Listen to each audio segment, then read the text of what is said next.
What's going on, guys? It is Bernardo, and you just saw a quick unboxing on Lenovo's ThinkPad Z16 Generation 1 laptop. So what comes inside the box? So you have your smart feature pamphlet. You have your safety information pamphlet right here. Awesome. You have your Windows 11 Pro recovery media entitlement. Awesome.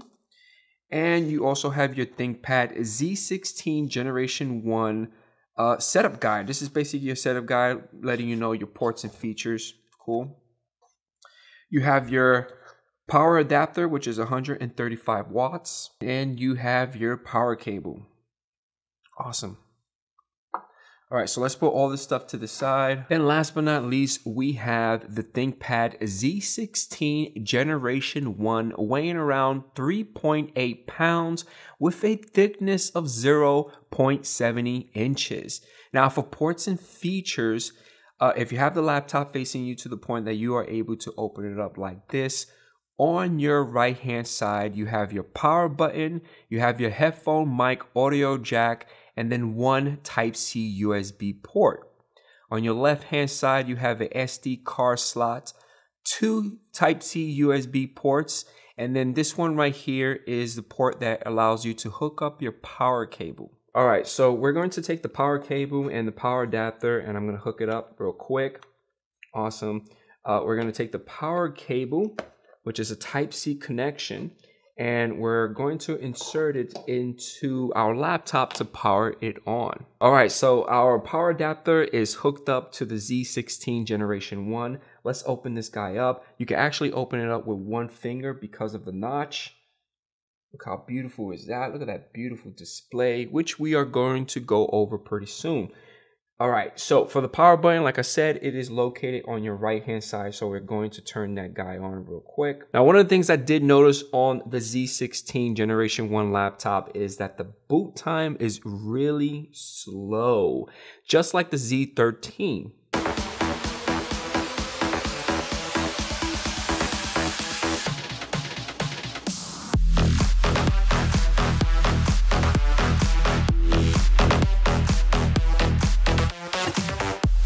Now for the Z16 Generation 1 laptop, you are able to log into different ways. You have the fingerprint scanner, which is located right here, and you are able to log in with Windows Hello. So I'm going to log in with Windows Hello because it's looking for me. So I'm just going to put my face right there. Boom, it logs in with no problem. Now let's talk about the trackpad on the Z16 Generation 1. Now the trackpad was really awesome. It's a glass haptic touchpad with integrated navigational buttons, which is great. I did not find myself using it as much because, you know, I'm not really used to it. I took advantage of using a Type-C adapter and just hooking up a USB mouse. That's how I use this laptop most of the time. When I did not have my adapter as well as a mouse, I did take advantage of using the trackpad. Now the trackpad measurement is around 4.76 inches, which is really large. Now for the keyboard on the Z16 Generation 1 laptop, it's great. Super responsive. I didn't have any issues using this trackpad at all. I really enjoyed using it, which is awesome. Now, for the key distance between each key on the Z16 Generation 1 measures around 0.12 inches, which is pretty standard. It is backlit with two settings, and it's pretty bright. It's not that bright, but it's good enough for you to use it. Now, this particular trackpad has the signature track points, which again, this is the signature track points for all ThinkPads. You are able to use it. I typically don't find myself using this guy at all, but it is there for you to use it. Now for speakers, the speakers are actually located right on top of the keyboard on the left and the right hand side. These guys are pretty loud. The loudness that I got on these particular speakers was around 93.0 decibels. Now for display, the display measures around 16 inches IPS display with a resolution of 1920 by 1200 and is non-touch, which is awesome. Now for the brightness level, this is the highest that you can go in the brightness, and this is the lowest that you can go, and this is the highest. Now, if you want to know the nit level on this particular display, it is 400. Now, the display is Windows HDR, but again, it is Windows enabled and you can only do HDR streaming. Now, at the top of the display, you have your 1080p webcam, which is housed on this notch, which is pretty cool. And the webcam has an f-stop of 2.0. There is no Think Shutter. It has a built-in e-shutter, which you have to actually use the F9 key to turn it off and on. That is how you have your privacy. You do have dual mics systems at the top of the notch. And I do have some raw footage of me using the 1080p webcam with the f-stop of 2.0, as well as the dual mic. So let's take a look at that. All right, so this is the raw footage of me capturing video and audio on the Z16 Generation 1, the ThinkPad from Lenovo. I'm using OBS Studio, and this is how it looks. Now, I have no lights, no big lights, no headlights and field light and all that stuff turned on. And so this is what you're gonna get. It's not that bad. The audio-wise, probably got a little background noise, but with the two dual mics at the top of the notch, it's not that bad. Full HD with the webcam with an f-stop of 2.0.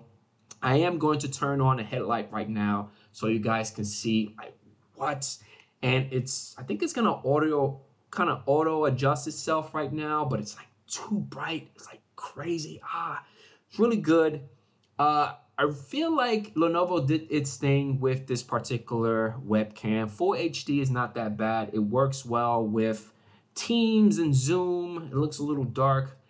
I do have a little light coming out this way, but it looks really nice. Awesome. All right, so as you can see, this machine, I did have some issues when I was reviewing it. It kept on crashing on particular programs. And I had Camtasia running to record the screen during my review, and it caused this.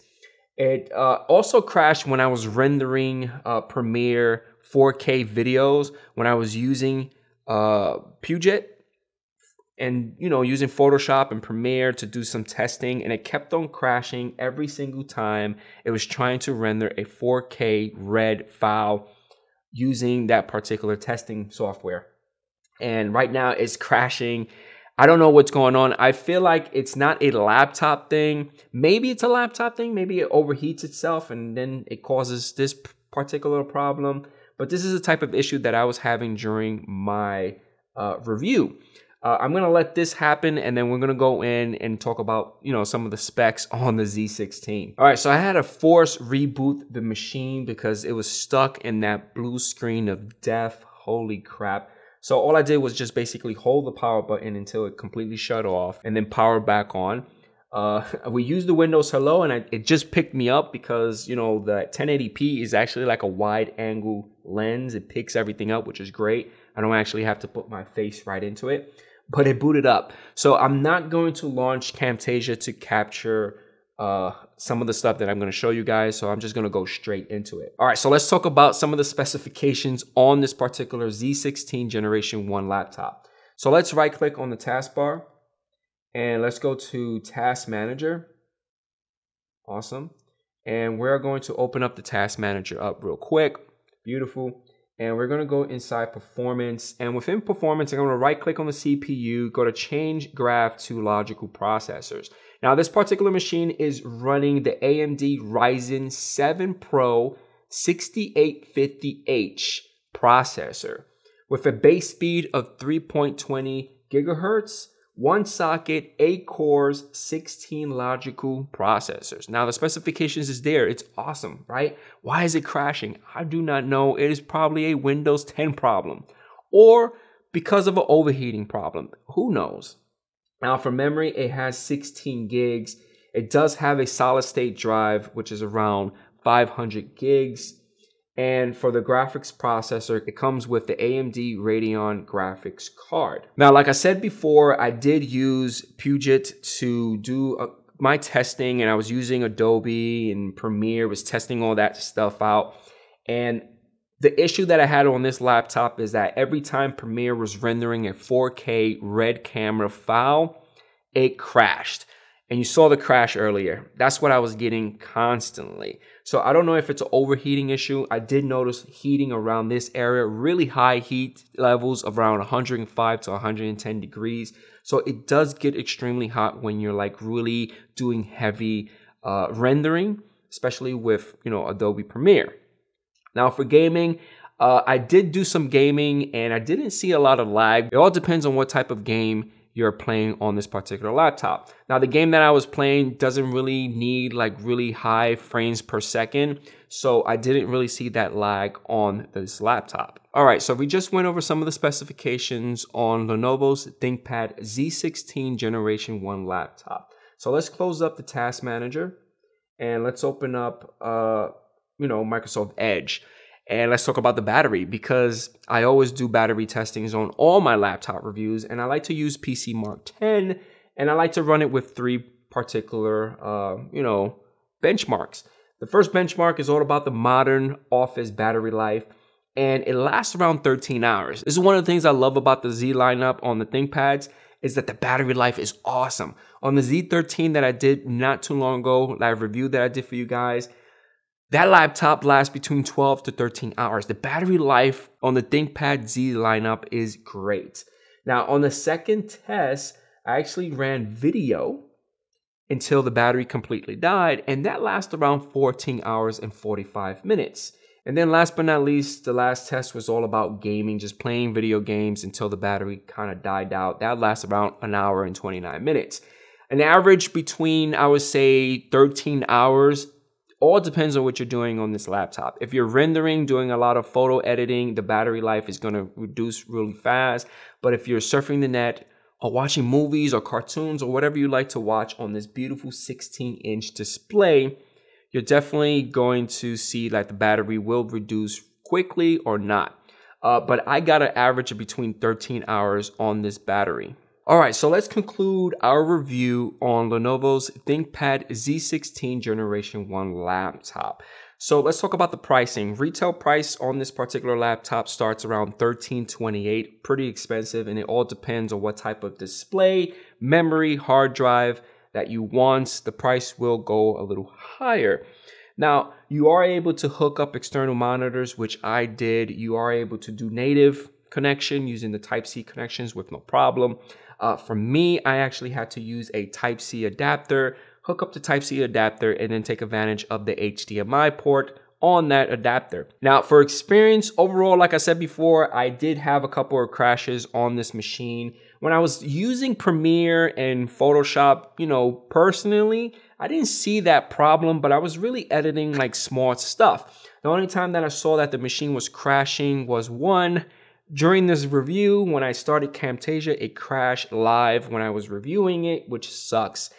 The second time that I saw it was when I was using Puget to do some testing with Premiere, and it was rendering constantly a bunch of 4K files. And when it got to the point that it was rendering a red file, 4K red file, it crashed every single time, no matter what. The size is pretty decent, 16 inches. It is pretty big to, move around, but, weighing around 3.8 pounds is not that bad.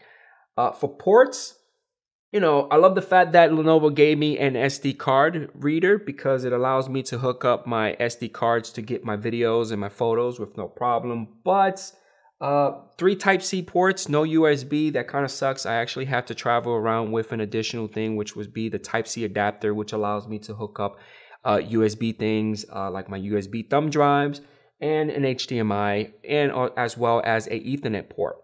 Overall, I did enjoy testing out the Z16 Generation 1. It did crash on me a couple of times. That is kind of a con for me. I don't know how I feel about that, but hopefully you guys enjoyed this video, and I catch you guys on the next one. Peace out.